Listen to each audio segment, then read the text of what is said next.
आप जानते हैं कि स्ट्रेट लाइन मोशन के लिए जो एवरेज स्पीड होती है वही एवरेज वेलोसिटी होती है, because in straight line distance and displacement are equal, that is जो एवरेज स्पीड होगी वही एवरेज वेलोसिटी होगी. सो एवरेज स्पीड और average velocity for a straight line path is given by total distance over total time taken.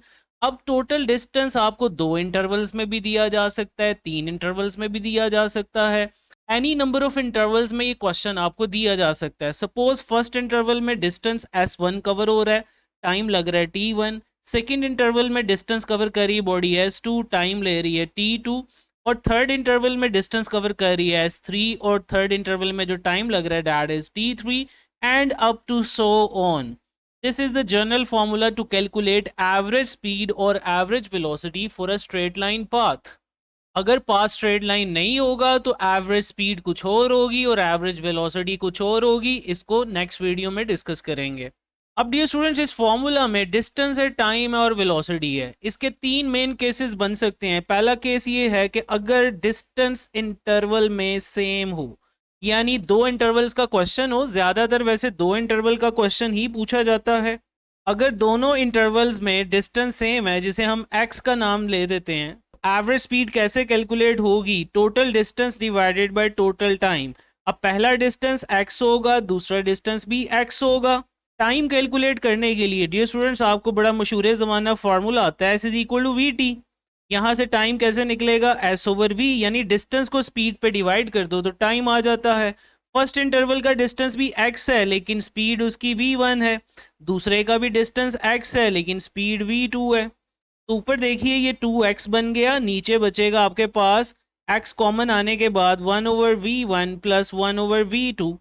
अब x x के साथ cancel हो जाएगा. फर्दर आप देखिए नीचे एलसीएम लेने के बाद ये फार्मूला आ जाएगा 2v1 v2 over v1 plus v2.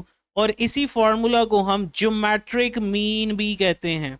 यानी जब भी आपको किसी गिवन इंफॉर्मेशन में 2 इंटरवल्स का क्वेश्चन दिया जाए और उसमें ये इंफॉर्मेशन हो कि डिस्टेंस आर इक्वल, यानी बोथ इंटरवल्स में डिस्टेंस कवर्ड इज सेम, तो इस केस में आप डायरेक्टली ये फॉर्मूला अप्लाई कर सकते हैं.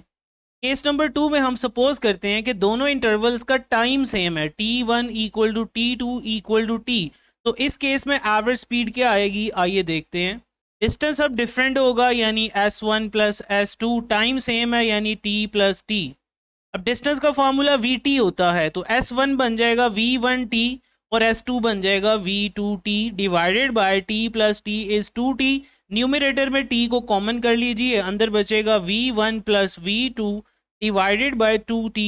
t cancel out with t and our formula becomes v1 plus v2 divided by 2, which is called arithmetic mean और arithmetic average AM. So average speed या एवरेज वेलोसिटी के ये 2 स्पेशल केसेस याद रखिएगा. अगर डिस्टेंस सेम है 2 intervals का, apply the geometric mean formula 2v1 v2 over v1 plus v2. और अगर टाइम इंटरवल सेम है तो then you can apply the formula of arithmetic mean. और अगर दोनों इंटरवल्स में टाइम सेम है तो then you can apply the formula arithmetic mean, that is v1 plus v2 divided by 2. और तीसरे केस में यही हो सकता है कि अगर स्पीड सेम है. जब स्पीड सेम होगी तो एवरेज निकालने की ज़रूरत नहीं है, जो इंस्टेंटेनियस वैल्यू ऑफ स्पीड होगी वही एवरेज कहलाएगी. लेकिन ज़रूरी नहीं है कि कल को आपको जो क्वेश्चन पूछा जाए वो इन्हीं 2 केसेस में से पूछा जाए. अगर इन दोनों में से कोई पूछा जाएगा तो आपने इनका रिलेटिव फार्मूला अप्लाई कर देना है.